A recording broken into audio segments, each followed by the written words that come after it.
This video is sponsored by Squarespace, the Antoine Dupont of website builders. The history of Argentine rugby is a tale of highs and lows. Both the sport's most storied underdog and greatest overachiever, much as you may be able to portray Los Pumas as unpredictable, that's only because their results swing so regularly from one extreme to the other from the very start. In Argentina's first 20 ever games, back in the 3 points for a try era, their average losing margin was 30 points, but the average margin of victory was 38. They were just the second tier 2 nation to ever make the step up, the first to ever make a World Cup semi-final, one of France's main arch rivals, and the scourge of Ireland since the very first fixture, yet just as prone to collapse. Heartbreak followed them everywhere. For 80 years, they came up short every single time against the All Blacks, and there was no nation with a reputation as strong, as prone to having 40 points posted against them. They might be one of rugby's proudest Tier 1 teams, but in this sport, Argentina simply will not do middling. And perhaps that's what made the last World Cup so worrying for Mario's Ledesma minions. Emiliano Buffelli sending this kick from the car park under the bar, sealing a loss against France and leaving his teammates shrugging. At least it's not a long walk to the bus home. A red card for perhaps their most all-or-nothing fella, Thomas Lavanini, against England ruined their contingency plan. Stylish, entertaining thrashings of the USA and Tonga only highlighted the malaise. Argentina weren't a bad team at all in 2019. They just weren't good enough.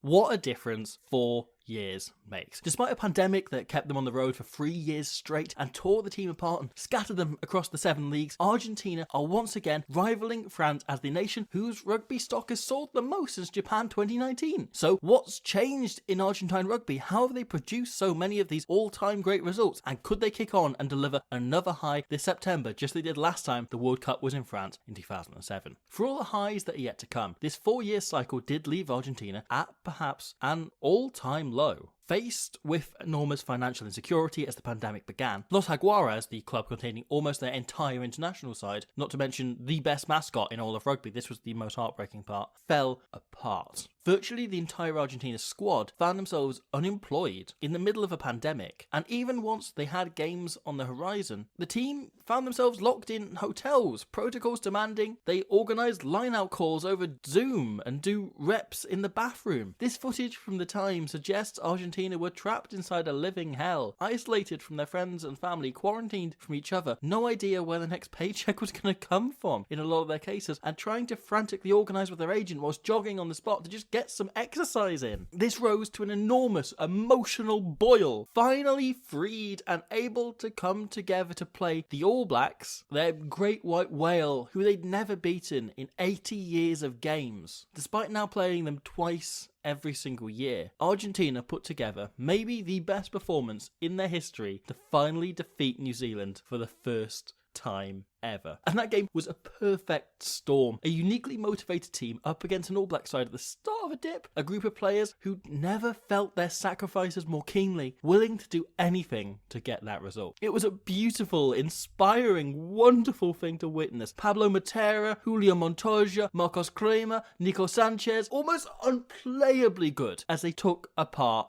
their great white whale. However, it also marked the arrival in Argentina of a certain surprising someone. After he found himself sacked by his native Australia for, well, where do you begin? Argentina reached into the millionaire scrap heap and became the first of 18 teams in the last 3 years to give Michael Cheika a brand new job. Brought in as an assistant consultant, secretly in the background plotting kind of guy, his impact was instant and enormous. To put it bluntly, Cheika is simply one of the best rugby coaches in the game, and his CV speaks for itself. He was the guy who first built Leinster into the force they are today, leading him to their first Heineken Cup. He rebuilt a struggling Australia side into World Cup finalists after just 18 months in the job. It was under his stewardship that the Waratahs won Super Rugby for the first time ever. Cheika teams are aggressive yet exciting. They focus on thrilling rugby backed up by bastardry. The side scoring scintillating tries to draw your eyes away from the windpiping being committed on the floor moments earlier. In this way, Cheika and Argentine rugby were an instant perfect match. A coach who champions the exact DNA that gave us Gus Pichot was always going to go down well in South America. And sure enough, it wasn't long before the maestro of 2019's mediocrity, Mario, the previous national hero, fell on his sword, and in the process handed the reins over to Super Michael, who would lead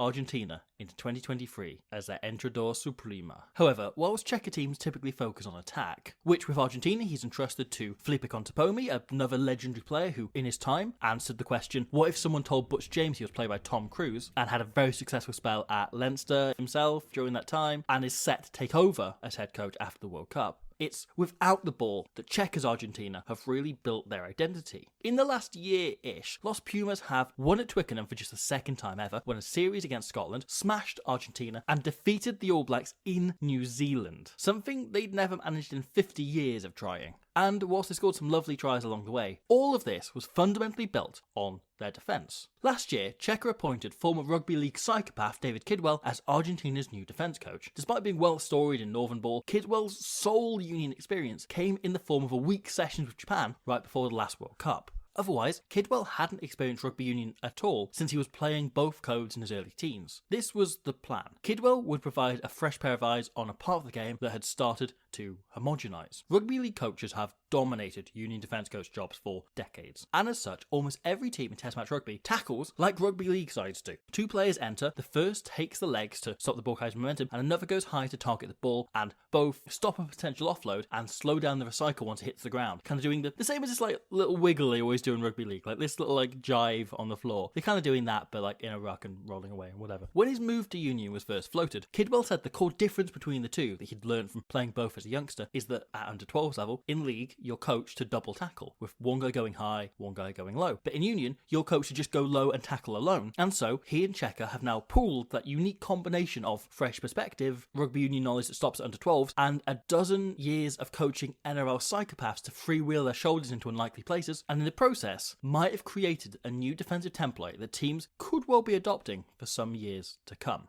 And that love for templates was inevitable from the moment Checker showed Kidwell Squarespace. Initially apprehensive and assuming web design would be a bit complicated, Checker then showed him the sheer range of templates available to make a beautiful website on Squarespace. Just select one, click it into place, and change it any time you want. So easily redesigning the entire website with a click of a mouse. It was so easy to do that Checker had Kidwell up to speed with the website building long before the breakdown rules. The concept of templates becoming a near obsession and inspiring the pair to change up Argentina's defence. And the rest of the website was just as easy to build out, able to add features and all sorts just as simply that could be changed with that whole template. And so if you want to have the same kind of lightning moment with a colleague, please head to the link in the description and use the offer code SQUIDGRUGBY to save yourself some money on a Squarespace website. When you have men the size of Pablo Matera, Thomas Gaggio, Marcos Kramer, Thomas Lavanini for the first 10 minutes he gets sent off, committing a second man to a tackle is actually simply a waste of a player. Instead, Argentina prioritised getting off the line and making colossal one-man collisions, allowing the other 14 to connect, contest the ball on the floor, and then set the line and go again. One-man shots in the forward-dominated areas have become Argentina's trademark this last year or two, and this example against England is fantastic. Wherever they can, they only expend one tackler. It's only once England go more than one pass away from contact that Argentina look to double up in order to slow the ball down, kind of the opposite of what's usual. Unless it's extremely obvious that they can spoil the attacker's ball, they back themselves to just stay connected and go again. Or here, later in the game, the meatmen of Mendoza are trusted to take care of the England pack alone. Nobody sucks into Vinopola, as they know Gaggio will have no trouble taking him down on his own. Sure enough, he gets the offload in, but no matter how good England's shape is here, Los Pumas are so connected, they have the numbers that they aren't stressed by this at all. When England played back in field off Smith, Matera defends on his outside, double jobbing Smith and then Vinopola, knowing he can smash either one solo if he needs to. If Smith steps inside, then great, Matera will complete the tackle and get the opposition 10 on the floor and out of the game, probably nibble his ribs. If Smith passes to Vinopola, well, as you can see here, he knocks it on under the pressure of Matera. The battle for a quicker and quicker ball has become rugby's arms race over the last few years, but a huge part of that is because the proliferation of double tackles lately has meant if you go through 3 rucks, each of them taking 2 seconds, you can take out 6 or 7 defenders in as many seconds, opening up enormous avenues for the attack wider in other areas. The phase-by-phase approach just getting defenders off their feet. The nature of Argentina's system means the opposition is more likely to keep each of those phases to 1-2 seconds. Sure, they're going to keep the ball fast, but those hypothetical 3 phases are now only taking out 3 defenders, leaving so much more space blocked off. You've just got a bloody massive Guido Petty-sized guy who is literally Guido Petty in the defensive line there now. Most teams are so good at generating quick ball now, regardless of what you do to slow it down, that Argentina have gambled on letting it be, not bothering trying to disrupt it at all, and spending their spare bodies elsewhere in the defensive line. However, just because they love single tackles, it doesn't mean that's all they do, or frankly, exploitable at all. Because there's a pretty good argument that the Argies are the best team in the world for tackle choice. Sam Gain here carries somewhat on his own and gets punished with a choke tackle as Argentina commit more men. This just underpins the core tenet of how they defend. The best time to commit more men isn't on the best ball carriers, it's on a lighter or more vulnerable one, someone that's carrying too high, holding them up and looking to slow them down then, rather than trying to hit the biggest ball carriers backwards. There are so many more ways of slowing down an attack than in the breakdown, or ruining momentum than in a tackle, and that's what Argentina really lean into. If a hit is powerful enough, the ball carrier will have to work harder to present the ball in a convenient position, or in a ploy taken right from that thing in rugby league they do where they flop on the ground like they're a fish trying to tell their wife he's not drunk, just fall conveniently in inconvenient places on the ground after the tackle. This is a ploy captain and bloody unbelievable player, who I'm not going to have much time to talk about, but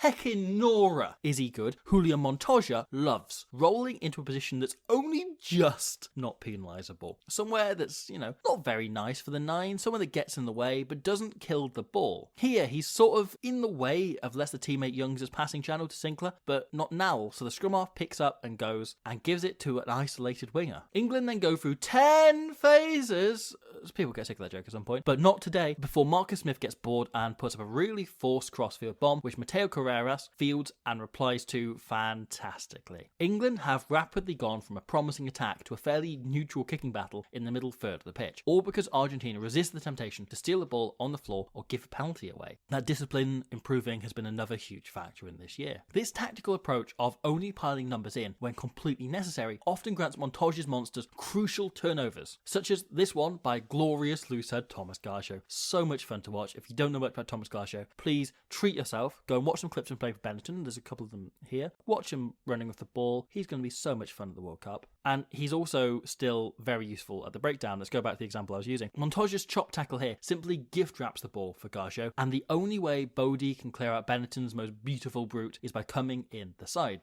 winning the penalty. Or here, Malia gets ahead of the rest of the defence to chop right, and Imhoff and Maroney both go to contest. Imhoff's probably in the side, so he doesn't touch the ball, but the retreating Australian pack still see him as a threat as he's there before them, so they also come in the side to get rid of him. Referee does not like it. Defending is, in theory, only 50% of the game, or 80% if you're coached by Warren Gatland, but Los Pumas are so happy to lean into this tactic that they'll happily spend the entire game levering the ball and generating more pressure on the opposition. Moments like this Imhoff try seem like a fluke, but really it comes down to the fact they have 3 men flooding through to pressurise 2 Australians, and the Wallabies just panic. The RG attack last year was largely built on those pressure moments that the likes of Juan Martin Gonzalez finish here superbly, or first phase moves. Most notably, the beauty scored by Emiliano Buffelli at Twickenham last year, but I wonder whether with more time to come, Cheika and Contepomi will start to put together some more complicated patterns before the beginning of this year's Rugby Championship. Contepomi, of course, as I mentioned, oversaw Leinster's attack for several years, as they devised one of the most complex, intricate, nuanced playbooks in all of rugby. One of the most detailed attacks out there that you probably couldn't build in the 2 weeks before competition when he came in last year. Every player, for the way Leinster played under Contepomi, has to know countless shapes and patterns and be able to execute them effortlessly. It's possible that last year they were only playing a very limited version of what Contepomi intends to do at the World Cup, and with more time together, which they've now had in the lead up to this Rugby Championship and will have again in the lead up to the World Cup, it's very possible that their attack will begin to reference that Leinster attack far more, and he may just shake it into a shape that goes up quite a few gears. Yet, even if he doesn't, they still have enough to go deep this September, as they can call upon World Player of the Year 2022 if I were in charge, which I'm not, and that is admittedly for a good reason, Emiliano Buffelli, who is himself an unbelievable source of points. Always a really good, solid, top quality player. Since his move to Edinburgh, Buffelli has really gone up gears you didn't think he had. He's spoken in the past of how his time at Racing was just stressful,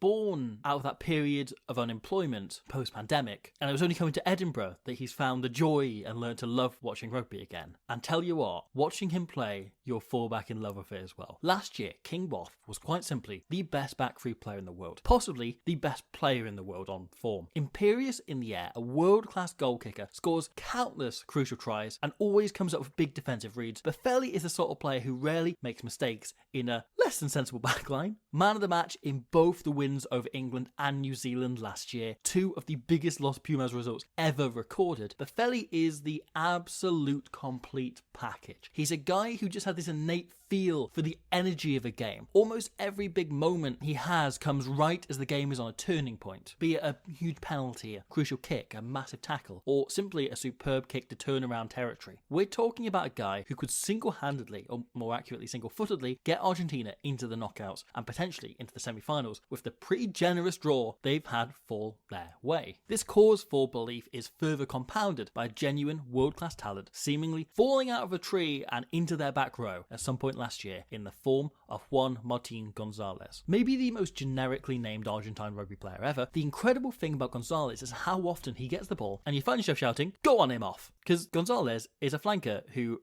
above all, is speedy.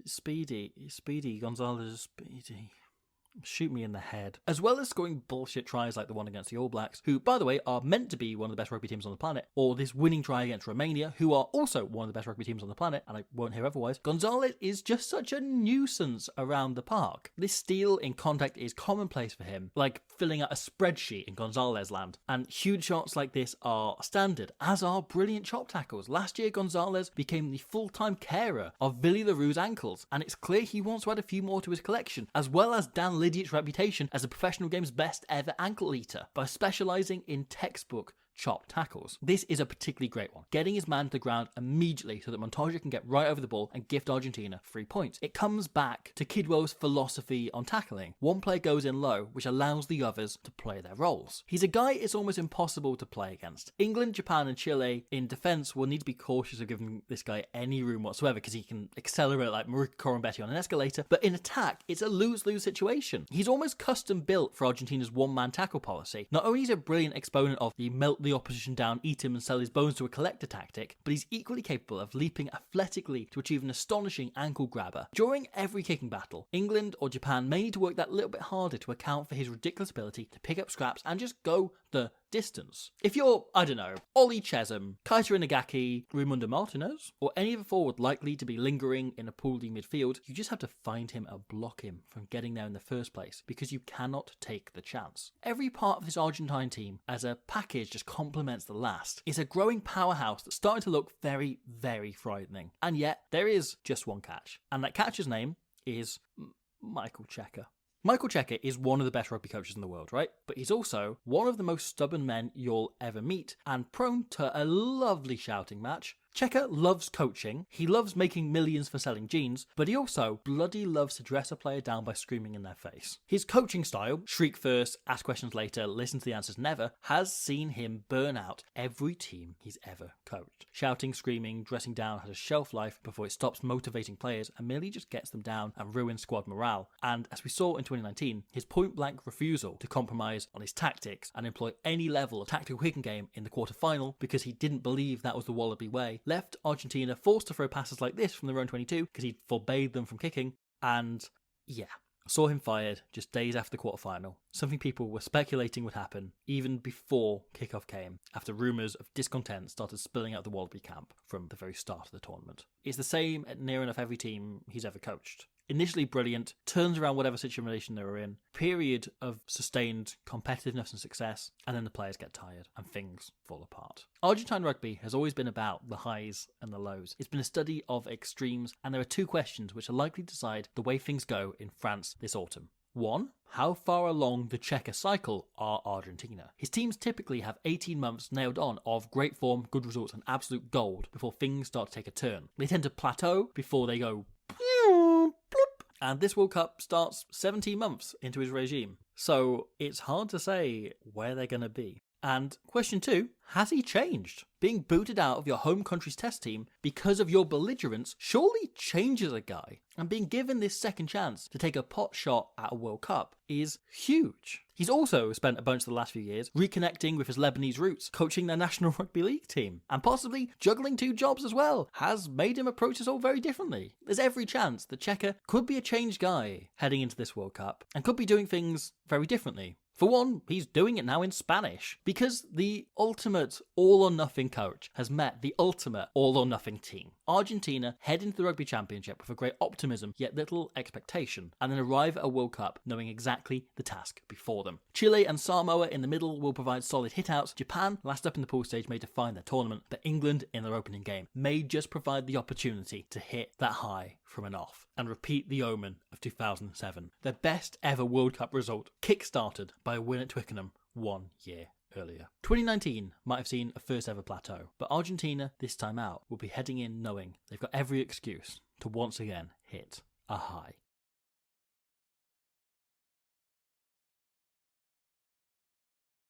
Thank you for watching that. I hope you enjoyed it. This is part 9 in an ongoing series on every team in the World Cup. Obviously got the Rugby Championship coming up this weekend. I wish I'd be able to have more time to cover it, but trying to get through all these. Got 11 more to get out. Got Portugal coming up very soon, which is very, very exciting. That's a big one.